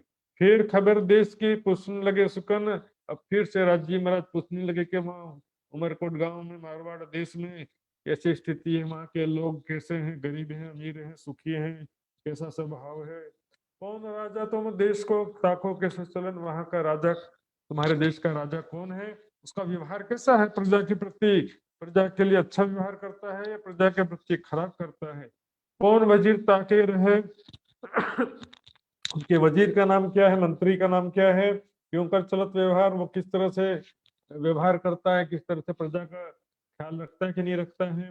कई ऐसी बातें लौकिक, बहुत सारी से लौकिक बातें पूछते पूछते चले जा रहे हैं। यही पूछे विचार, वो चल रहे हैं कि हवा में उड़ के जा रहे हैं अभी पता नहीं। बातों में ध्यान ऐसा उलझा दिया, अब देखेंगे, यूं करते पूछते चले पंथ करते जाए, इस तरह से राज्य पूछते जा रहे हैं, देवचंद जी बताते जा रहे हैं। क्या होता है जब जवाब आता है ना तो बोलने में भी मजा आता है। हम देखते हैं सब ट्रेन में बस में जाते हैं, रास्ते में कोई बात चल रही हो, कोई पूछ ले, हमको मालूम हो तो बताने में बड़ा मजा आएगा, लेकिन इसी चक्कर में पीछे से कई बार सामान चोरी हो जाता है। यूं करते पूछत चले पंथ करते जाए, राह रात रही थोड़ी बाकी। अब बताइए, कल शाम को निकले थे, अब सुबह जो 6 बजने के लिए थोड़ा सा ही समय बाकी है, रात रही थोड़ी बाकी, सांझ को पहुंचे ढाई। जो वजीर और सैनिक रास्ते में डेरा डाले हुए थे वहां पर पहुंच गए। पता ही नहीं चला कि मैं कैसे इतना जल्दी से पहुंच गया। आगे चौपाई आता, आए पहुंचे जो वंग, हवा की गति से तेजी से पहुंच गए। उस जगह खड़े रहे, और वहां पर थोड़ी दूरी पर खड़े हो गए राज जी। सामने दिखाई दे रहे हैं डेरा डाले हुए सैनिक वजीर वगैरह, थोड़ी दूरी पर खड़े रहते हैं, और पिछोड़ी छुड़ाई कमर से। देवचंद जी की कमर में अपनी पिछोड़ी बांधी थी ना, न्यूरी पिछोड़ी, वो वापस ले लिए, और अपनी पीठ पर गांठड़ी सौदई श्री देवचंद जी को, इन समय देवचंद जी को गठड़ी वापस कर दिए, क्योंकि अब जुदागी का समय था, अंतर ध्यान का समय आ गया था। सुंदर साथ जी नाम धन किसी कृपा सानिध्य, जब जुदा हो जाते हैं तब समझ में आता है कि मेहर बिना और जो कछु सो सब लगे जहर। धाम धनी के प्रेम कृपा से बड़े बड़े दुख संसार में दूर हो जाते हैं, लेकिन हम जो है संसार के पीछे पड़े हुए, संसारिक सुख, माया माया माया, लागोगे जो दुख को तो दुख तुमको लाग सी। और जब माया के दुख आते हैं तब भी राज्य को दोष देते हैं, अपने गलती नहीं दिखती कि हम राज्य को भूल करके माया में डूबे हुए। राज्य तो पल पल अपनी आत्माओं की हिफाजत करते हैं, रक्षा कर रहे हैं। राज्य तो परम धाम है, लेकिन राज्य के दोष की शक्ति यहाँ पर हिफाजत करती है। जबराइल और अशराफिल भेज दिए दो वामर, निगहबानी कीजिए मेरे खासे बंदों पर। रक्षा करते हैं, जोश की शक्ति और जागृत बुद्धि की शक्ति दोनों मिलकर के रक्षा करते। कोई व्यक्ति नहीं है कि तलवार लेकर के या बंदूक लेकर के रक्षा करते।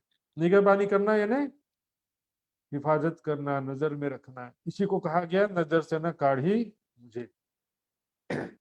नई तलवार छोड़ के देखे तेरो साथ है। देवचंद जी का जो तलवार लिया था, देवचंद जी को वापस किया, और कहते देखो सामने वही लोग हैं ना जिसके पीछे तुम जा रहे थे, जिनसे बिछड़ गए थे। देवचंद जी कहते हाँ हाँ, इतने में पीछे से गायब। पीछे फिर के देखी, पीछे मुड़ के देखते हैं तो गायब। सामने दिखाया कि देखो यही साथी है ना जिनके पीछे तुम भाग रहे थे। देवचंद जी ध्यान से देखते हैं, हाँ हाँ ये वही है, ये वही है, बिल्कुल बिल्कुल ये वही लोग हैं। इतने में पीछे से राज्य गायब हो गए।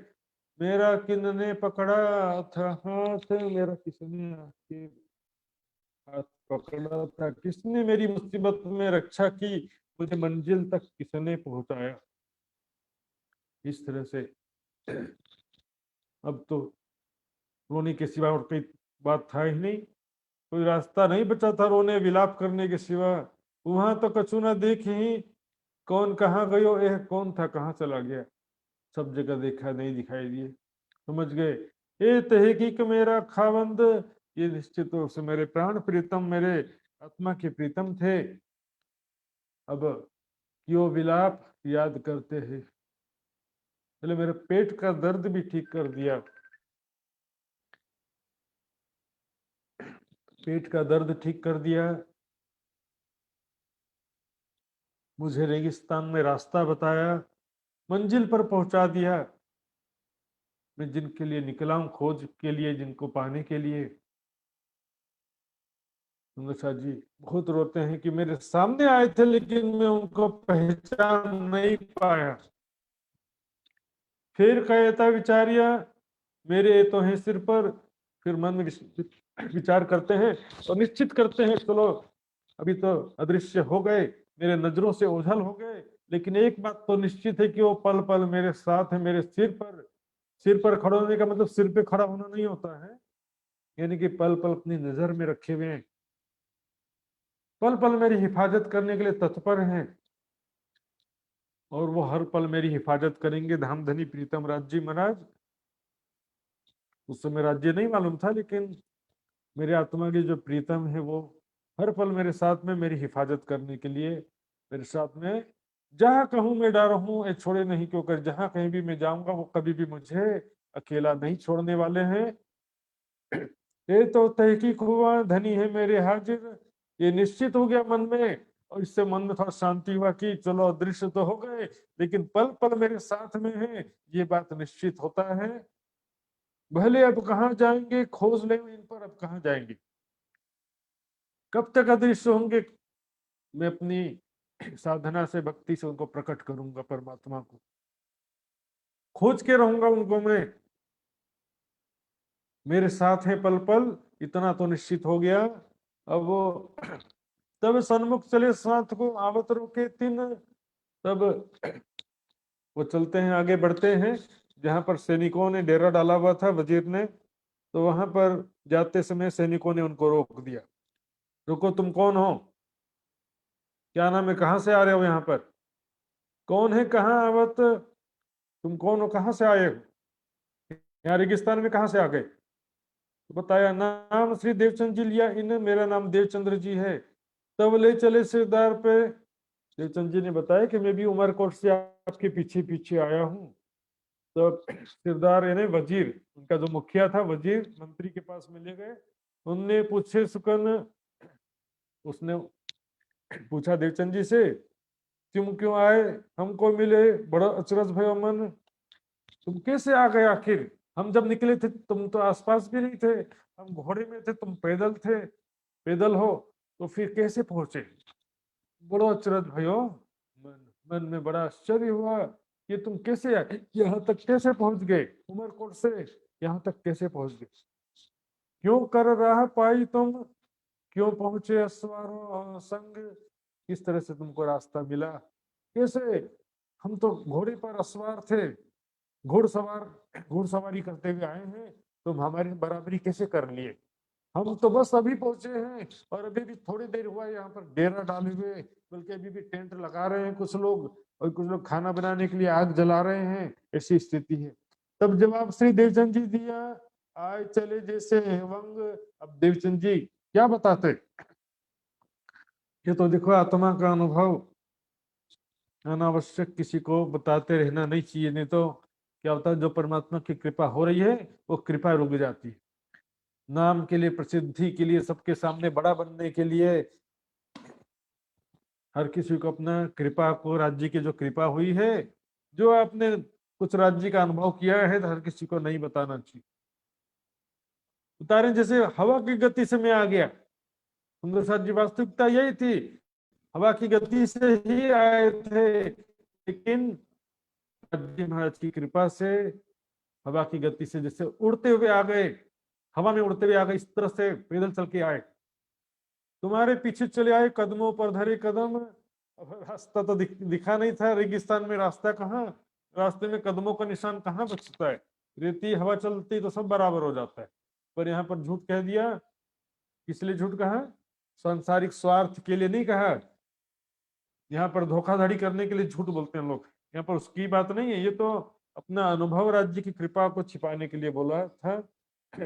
पांव अपने बल से चले मार्ग आए, हम अपने पैरों के बल से चले आए, सबो बड़ो अचरज पाए के, कहीं खोलो कमर, सबने बड़ा अचरज पाया, यानी बहुत ही आश्चर्यचकित हुए कि ऐसा कैसे संभव है, हम तो घोड़े पर थे और अभी पहुंचे हैं, और ये पैदल दौड़ते दौड़ते हमारी बराबरी करके आ गया है। चलो अब जो हुआ सो हुआ, कहीं खोलो कमर, यानी कि चलो ठीक है, कमर खोलो और यहाँ पर बैठो, विश्राम करो। वे पुनः डेरा डांडी पछाड़ी, वे जो है अब ये भी जो है डेरा लगा रहे थे, टेंट लगा रहे थे, वहां पर डंडियां गाड़ रहे थे, कोई था आग जलाने पर और कोई आग जलाने की तैयारी कर रहा था। तब उन कायस्थ सिरदार ने रसोई का किया आदर, तब वजीर ने, क्योंकि वो कायस्थ जाति के थे, कायस्थ वैश्य में आता है, तो उन्होंने रसोई का किया आदर, देवचंद जी से रसोई का आदर किया, यानी कि रसोई का सम्मान किया कि देवचंद्र ठीक है, थोड़ा बैठ जाओ, हाथ मुंह धो, यहाँ पर भोजन तैयार हो रहा है, अब हमारे साथ तुम भी बैठ के खा लेना। या तो चाहो तो सीधा ले, या तो अनाज सीधा ले लो, या तो आओ रसोई पर, या तो सीधे भोजन जो बनेगा खाने के लिए सीधे आ जाना, या तो अनाज लेकर के चाहो तो खुद बना सकते हो। तब श्री देवचंद जी ने यूं कर दिया जवाब। देवचंद जी ने क्या जवाब दिया? मैं अपने हाथों करो तो मैं अपने हाथों से खुद ही बनाऊंगा, मैं आपके हाथों का बना हुआ नहीं खाऊंगा। इसका एक कारण है सुंदर साथ जी अध्यात्म जगत में कि जो खाने बनाने वाला होता है उसके मन का भाव भोजन में आता है। यदि खाने बनाने वाला संसारिक बातों का चिंतन करते हुए खाना बनाएगा, संसारिक गाना फिल्मों का गाना सुनते हुए भोजन बनाएगा, तो क्या होगा? उस भोजन में संसारिक इच्छाएं कामनाएं वाले परमाणु आ जाएंगे, और फिर वो भोजन जो खाएगा तो भोजन खाने वाले के मन में भी वैसा ही विचार आएगा। इसलिए खाना बनाते समय ऐसा व्यक्ति खाना बनाना चाहिए जो शुद्ध विचार वाला हो। या राज्य का भजन सुनते सुनते खाना बनाएंगे, ताकि खाना खाने वाला और बनाने वाला दोनों के मन में शुद्ध विचार आए। जैसा खाओगे अन्न वैसा होएगा मन, जैसे पियोगे पानी वैसे बोलोगे वाणी। तब देवचंद जी ने कहा, घर से सीधा ले आए हम, मैंने तो अनाज भी अपने घर से लाया है, अनाज भी लेकर के आया हूं, इसलिए अनाज भी लेने की जरूरत नहीं है, आपसे अनाज की जरूरत नहीं है। तब कायस्थ दुख पाए के कहीं हमारी नहीं है रवेश। तब कायस्थ जाति का जो सिरदार था यानी कि वजीर, उसने बहुत दुख पा करके कहा कि ऐसा नहीं चलेगा, तुम हमारी जाति के हो, हमारी नियत का ले हम पे, तुम हमारी जाति के, हमारे रिश्तेदार भी एक ही जाति का होने से हम रिश्तेदार भी होते हैं, तो हमारी ये रीति नहीं है कि तुम अपना खुद का अनाज लेकर के खाना बनाओ। हमारे मेहमान हो तो हमारा कम से कम अनाज तो लेना ही पड़ेगा, चाहे तो तुम खुद बना लो, चाहे हमारे भोजन में से खा लो, लेकिन तुम अपना ही अनाज इस्तेमाल करो और खुद भी बनाओ, ऐसे नहीं चलेगा। तब सीधा तिनका लिया। तब देवचंद जी ने सीधे उनके हाथ से उनके भंडार से अनाज ले लिया और करी रसोई, तब भोजन अपने हाथों से खुद बनाया। अनाज उनके भंडार से ले लिया, कच्चा अनाज, चावल ले लिया, दाल ले लिया, आदि जो भी जरूरत की चीजें कच्चा ले लिया और खुद बना करके रसोई तैयार किया। जा स्वरूप को दर्शन पायो थे, ताको रसोई अरुगाई, सब जिस स्वरूप का दर्शन मिला था रास्ते में 98 मोहम्मद साहब के रूप में राज्य ने दर्शन दिया था, उसी मोहम्मद साहब का मन में ध्यान करते हुए उनको भोग लगाया और फिर स्वयं खाया। अब जहां भी खाना खाते सुंदर साथी साथियों, परमात्मा का स्मरण करके शुक्रिया गुजार करके, हे दाम धनी आपकी कृपा से, हे परमात्मा आपकी कृपा से आज का भोजन मुझे प्राप्त हुआ है, आपका लाख लाख शुक्र गुजार है, आपका बहुत बहुत कृपा है, प्रेम है, कृतज्ञता आवश्यक है। सुंदर साथ जी, जिसका खाते हैं उसके प्रति कृतज्ञता रखना अत्यंत आवश्यक होता है। जा स्वरूप को दर्शन पाए थे, ताको रसोई और उगाई, सब मोहम्मद साहब को मानसिक रूप से स्मरण करके उनको भोजन और रखाया और उसके बाद स्वयं भी भोजन किया, प्रसाद लेके पोड़ रहे, भोजन लेकर के थोड़ी देर विश्राम किया और सब लोग सो गए। फिर उठे जब, फेर के उठे जब, और जब उठे तो फिर सुबह हो चुकी थी, उठ के गेल चलन को हो गए तैयार सब, अब कच्छ देश जाने के लिए सब लोग तैयार हो गए। तब उन कायस्थ ने कहा अपने लोगों को, उस कायस्थ ने अपने साथियों में से पूछा, दो ऊंट पर असवार कितने शामिल हो इनमें? बोले आपके पास दो ऊंट है, तो दो ऊंट में कितने लोग हो आप लोग, कितने लोग सवारी करते हो? तो उनने उत्तर दिया, हम है जने चार, हम लोग चार लोग हैं दो ऊंट में। तब उसने वजीर ने कह दिया, पांचवा है तुम शामिल करो असवार, ये बच्चा इसको भी साथ में बैठा लो अपने ऊंट पर। इस प्रकार जो है देवचंद जी के बैठने की व्यवस्था हो गई, इसके आगे अब दौड़ के जाने की जरूरत नहीं पड़ी। ये देखिए राज्य की कृपा से ही उस वजीर के मन में ऐसी सद्भावना और सहयोग की भावना आई। सुंदर सा जी, राज्य की अपार कृपा है, सोहबत मेहर देव ही, किसी दूसरे के द्वारा भी मदद करवाते हैं तो उसमें भी राज्य की कृपा होती है। इन भाव श्री देवचंद जी आए पहुंचे कच्छ में, इस प्रकार कच्छ देश पहुंच गए देवचंद जी। गए लोग अपने ठोर, वजीर और सैनिक तो अपना शादी के लिए जहां पर आए थे खांडा विवाहने के लिए वहां चले गए। आप लगे खोज को, और यहाँ पर देवचंद जी कच्छ पहुंच गए और अपना खोज में लग जाते हैं। किसी ऐसे कोई सदगुरु मिले, कुछ ज्ञानी मिले जो हमको, मुझे ज्ञान का उपदेश करे, मुझे मेरे आत्मा की पहचान कराए, सबका मालिक परमात्मा की पहचान कराए। खोज में लग जाते हैं ज्ञान। आंख मूंद कर किसी को भी गुरु बना लेने से नहीं चलता साथियों। ज्ञान की खोज, ये कलयुग है कलयुग। समझी बूझी गुरु कीजिए साधो भाई, समझ बूझ गुरु कीजिए, यह तो सौदा परम अमोलक निरख परख के लीजिए। ये जो है अत्यंत अनमोल सौदा है, मनुष्य जीवन बार बार नहीं मिलता है। सत्य ज्ञान जब तक नहीं मिले, देवचंद जी ने खोज नहीं रोका। एक को छोड़े दूसरे के पास में गए, दूसरे से ज्ञान प्राप्त किया, तीसरे के पास गए, जब तक के आत्मा के स्वरूप की पहचान नहीं हुई तब तक के प्रयास करते रहे, साधना भक्ति हर तरह से उपाय करते रहे। श्री महमती कहे मोमिनो साथ जी, ये श्री देवचंद जी की बीतक है, यह श्री देवचंद जी की बीतक। अभी तक जो श्री देवचंद जी के किस तरह से घटनाक्रम हुआ बताया आपको। आगे खोज करेंगे, सो बातें बुजुर्ग आगे किस तरह से खोज करते हैं, ये बहुत ही महत्वपूर्ण बात है। सुंदर साथ जी साथियों, ये जो आज का समय है, सत चाहो सो शब्दा सिन्हो, सो आप न देवे दिखाई। ये कलयुग के साथियों, यहाँ पर हम कोई भी सामान खरीदने जाते हैं बाजार में, ठग का बाजार लगा हुआ है। सब्जी लेने जाएंगे वो भी खराब सब्जी देने का प्रयास करेगा, मोबाइल लेने जाएंगे वो भी ठगने के लिए खराब मोबाइल देने का प्रयास करेगा।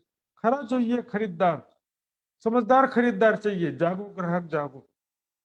अध्यात्म में भी क्यों आंख मुंद करके अंधभक्ति अंधश्रद्धा क्यों चलता है? आज भारत में, आज के समय में निजानंद संप्रदाय के अंदर और निजानंद संप्रदाय के बाहर, हिंदू मुस्लिम सिख ईसाई सभी जगह में, सभी धर्मों के अंदर ऐसे गुरुजन होते हैं जो स्वयं को परमात्मा अल्लाह ताला साक्षात खुदा बना देते हैं। 100 से ज्यादा लोग भारत में जो आज के डेट में परमात्मा कहलाते हैं। ऐसे लोगों से सुंदर सा जी सावधान रहने की जरूरत है। सत चाहो सो शब्द चिन्हो, सो आप न देवे दिखाई। शब्द से ज्ञान से पहचान होती है, सत्य सतगुरु की पहचान कैसी होती है? शब्दों से, ज्ञान से। बाहरी वेशभूषा से नहीं दिखाई देता वो। भगवा कपड़ा पहनेगा तो सदगुरु नहीं हो जाएगा, किसी परिशुद्ध स्थान में गादी पर बैठ जाएगा तो भी वो हो सकता है कि जरूरी नहीं है कि वो कोई बहुत बड़ा ज्ञानी हो। बाहर से नहीं दिखाई देगा, दाढ़ी और बड़े बड़े बाल, माला, माथे पर तिलक, 100 माला वाव गले में, द्वादश करो 10 बेर, जो लो प्रेम न उपजे पियो, सो तोलो मन न छोड़े फिर। जिन पाया तिन माहे समाया। दुनिया को दिखाने के तरफ उनका ध्यान नहीं रहता है, वो तो अंदर अंदर धाम धनी के प्रेम में डूबे रहते हैं। बाहर की एक्टिविटी से, बाहर के वस्त्रों से पता चलता नहीं है उसका प्रेम और दर्द जो है, परमात्मा के प्रति जो प्रेम है, परमात्मा के प्रति तड़प है, परमात्मा की जो पहचान है, ज्ञान है, उसके हृदय में छिपा रहता है और वो किसी को पता चलने भी नहीं देता। राखत जोर छिपाई, सदगुरु साधु बाबू कहिए, जो अगम की देवे गम, हद बेहद सबे समझावे, भाले मन को भरम। मन का सारा संशय दूर कर दे, अगम की देवे गम, जिसके विषय में कोई जान न सका उसकी पहचान कराए।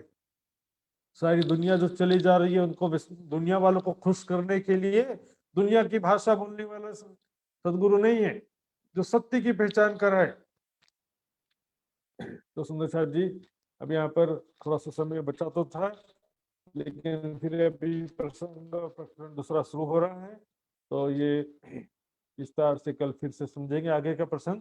चुपाई दोहराते हैं। श्री महामती कहे साथ जी, श्री महामती के साथ जी, एह श्री देवचंद्र जी की बीतक, यह श्री देवचंद्र जी की बीतक।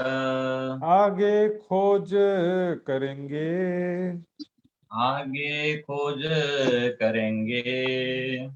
सो बातें बुजुर्ग, सो बातें बुजुर्ग, सो बातें बुजुर्ग। बुजुर्ग। बोलो श्री प्राणनाथ प्यारे की जय, सदगुरु महाराज की जय, धाम के धनी की जय। प्रणाम जी सुंदर साथ जी। तो आज मैंने जो बताया आपको किस तरह से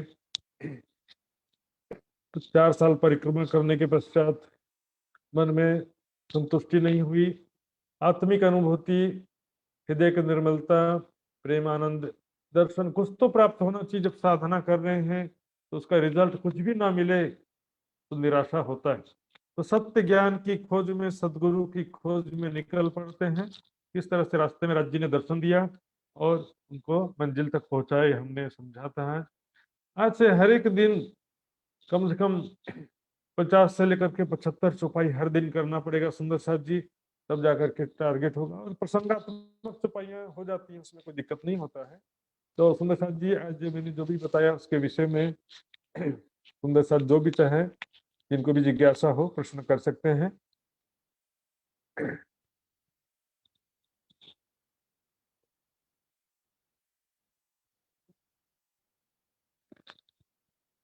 हाँ जी सुंदर साथ जी, मैं मुझे करना पड़ेगा लग रहा है। तो बड़ा सरल, ज्यादा कठिन तो था नहीं आज का विषय इसके लिए। और आज मैं प्रश्न करने जा रहा हूँ, कभी कभी मुझे भी मौका मिल जाता है। तो मीना जी, रूपा जी, रूपा गौतम जी, प्रणाम जी। हाँ जी, आपका अनम्यूट कर देंगे। रूपा जी का अनम्यूट करेंगे, मैं उनसे प्रश्न पूछने के लिए यहाँ पर प्रयास कर रहा हूँ मैं। तो उमरकोट, प्रणाम जी। उमरकोट जो है गांव है, जो अभी एट प्रेजेंट इंडिया में है कि पाकिस्तान में? पाकिस्तान में। पाकिस्तान, तो पाकिस्तान जाना पड़ेगा, सोच लो फिर। और क्योंकि वहां से जब निकल गए तो दोबारा वापस गए नहीं वहां पे। हाँ, जिसमें था जी, तो देवचंद जी ने 4 साल परिक्रमा किया मंदिर में मूर्ति का। हाँ जी। तो उसके बाद कच्छ देश जाने का निर्णय क्यों किया?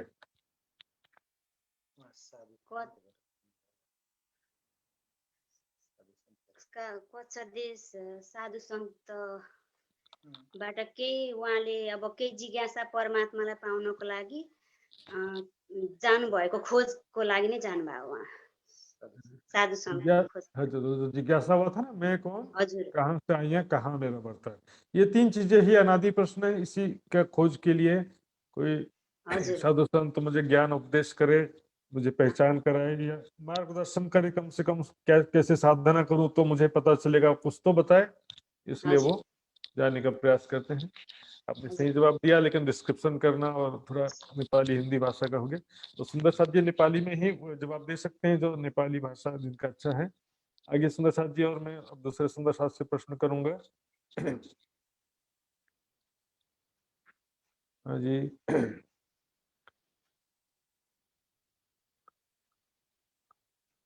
कोशिला ढकाल ओझा, हाँ जी। मैं जिसका कैमरा ऑन है उनसे पहले पूछूंगा मैं, कैमरा ऑन नहीं है उनको। प्रणाम जी शीला जी। प्रणाम जी, अनम्यूट करना तपाई का। हाँ, जरा जरा। हाँ जी। देवचंद जी ने रास्ते के लिए क्या क्या सामान लिया? 2-3 सामान याद है कुछ? 2-3 सामानहरू के राख्नुभयो बाटोको लागि? छुरी, डोल्टा, हाँ, कटकरी, आप क्या क्या रखते हो रास्ते के लिए? 2-3 जोडी कपडा राख्नु पर्छ नि? अलिक कपडा, पैसा राख्नु। खानेको हाँ, सामान, हाँ, पैसा मनी। पैसा। त्यही भएर यो त यात्राको तयारी अझ पनि गर्नुपर्छ हामीलाई पनि। सुंदर साथ जी, आइए फिर और सुंदर साथ से भी पूछते हैं। ये गोपाल दहाल जी, प्रणाम जी। हाँ जी, गोपाल दहाल जी का अनम्यूट करेंगे।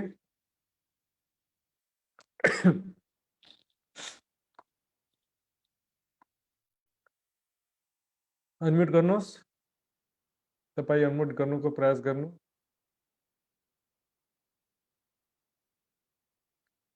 अनम्यूट हुँदैन, गोपाल दाहालजीको अनम्यूट गर्नुहोस्। महाराज जी प्रणाम जी, प्रणाम जी, प्रणाम जी सुन्दर साथी, प्रणाम जी। प्रणाम जी महाराज जी। हजुर, बाटोमा हजुर। राज्जी महाराज दर्शन दिनुभयो। हजुर बाटोमा राज्जी महाराज दर्शन दिनुभयो देवचन्दजीलाई। हजुर तो त्यो स्वरूप कस्तो थियो?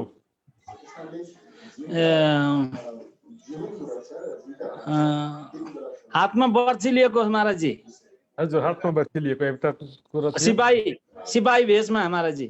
हजुर हजुर।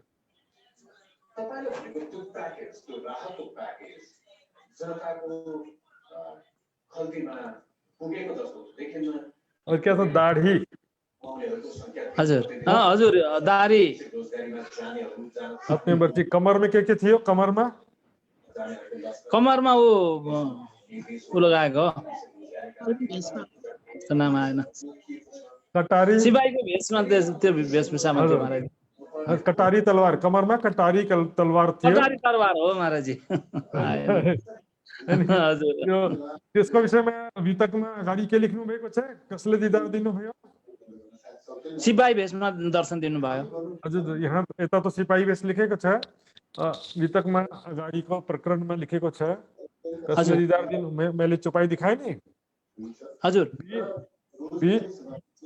बाटोमा कसले दिदार दिनुभयो? बीच मोहम्मदे दिया दीदार। यो भेष मोहम्मद साहबको स्वरूप जस्तै थियो। हजुर हजुर, मोहम्मद जस्तो थियो। हजुर महाराज। ठीक है, प्रणाम जी। आगे चलते हैं। प्रणाम जी महाराज। प्रणाम जी, प्रणाम जी, प्रणाम जी।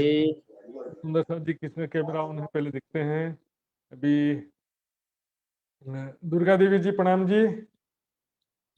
दुर्गा देवी, दुर्गा क्षेत्रीय जी का अनम्यूट करेंगे। राम जी, तो अनम्यूट पहले करेंगे आपका। अनम्यूट करना, अनम्यूट करने का प्रयास करिए आप। हाँ, हो गया भयो भयो भयो भयो भयो। हाँ, भयो हो गया। हाँ जी, सुंदर साहब, राज जी महाराज जी के कृपा से संबंधित कोई चौपाई बताएंगे क्या? जो पल पल राज जी महाराज कृपा करते हैं, पल पल साथ में आज पनी में 2-3 चौपाई बताया था, तो राज जी की कृपा पल पल होती है, ऐसी कोई चौपाई?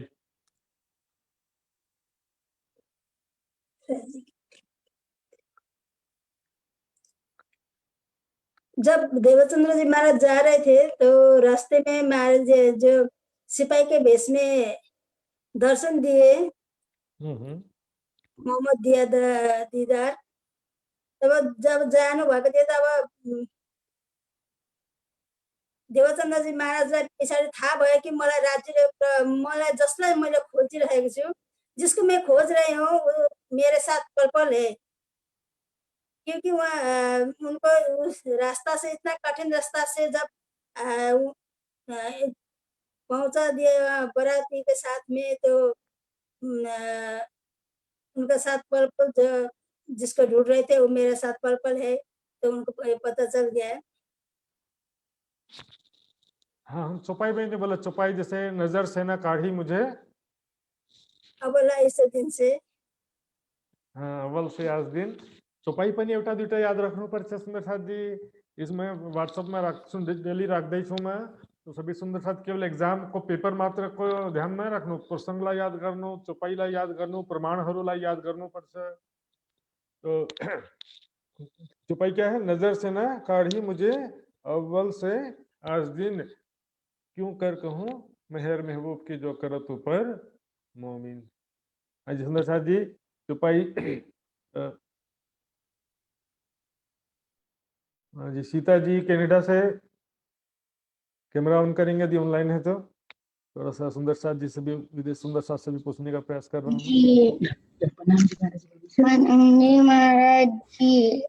ओह, ये तो स्वरूप भाई है। प्रणाम जी स्वरूप। देवचंद जी स्वरूप जस्ते थियो। देवचंद जी सानो एकदम छोटा छोटा नानो बालक थियो। देवचंद जी महाराज मंदिर राज्य को पूजा कर। हाँ, प्रणाम जी, प्रणाम जी। तिमीलाई पनि त्यस्तै राज्य महाराज जी को पूजा करने पर से, ध्यान करने पर से, राज्य सुंदर साथ को सेवा करने पर से। स्वरूप स्वरूप जवाब देगा क्या? हाँ हाँ, देवचंद जी को आमा बुआ का नाम क्या थी भनोस? स्वरूप भन्नु न यता हेर अनि सर भन्नु अनि सुन्नु भन सर भन्नु त हाँ, ठुलो आवाज में भन्नु।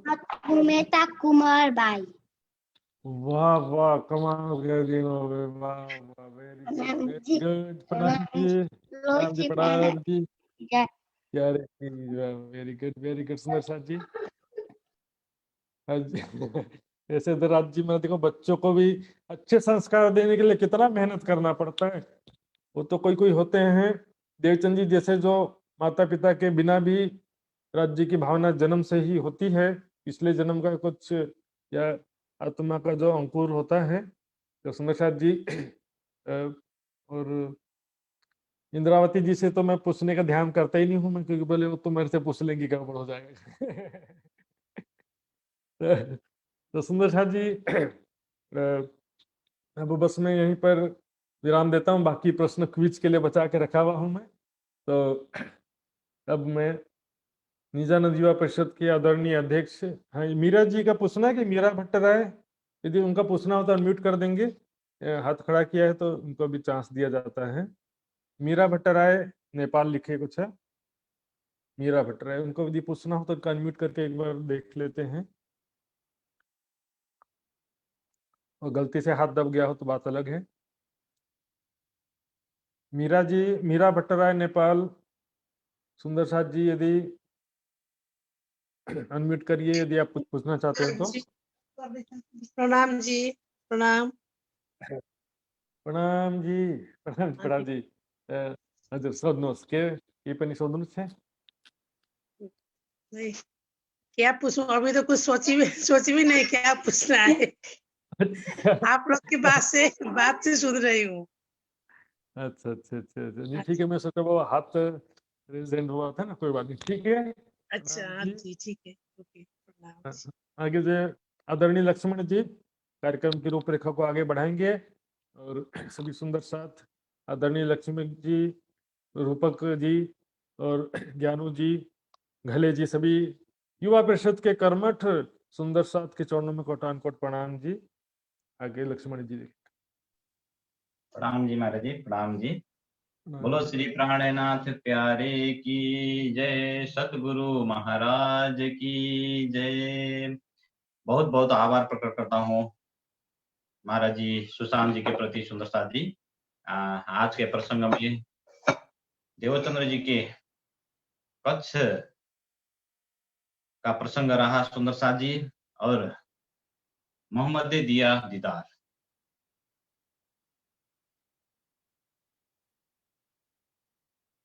इसके विषय में फिर सेकंड दर्शन, जो दूसरा बार श्यामा जी को दर्शन होगा, इसके विषय में और ज्यादा हम व्याख्या सुनने को मिलेगा, क्योंकि किसने दर्शन दिया इसको बहुत ध्यान देना पड़ेगा सुंदर साथ जी। दूसरा बार और तीसरा बार, और क्लियर तो हो गया है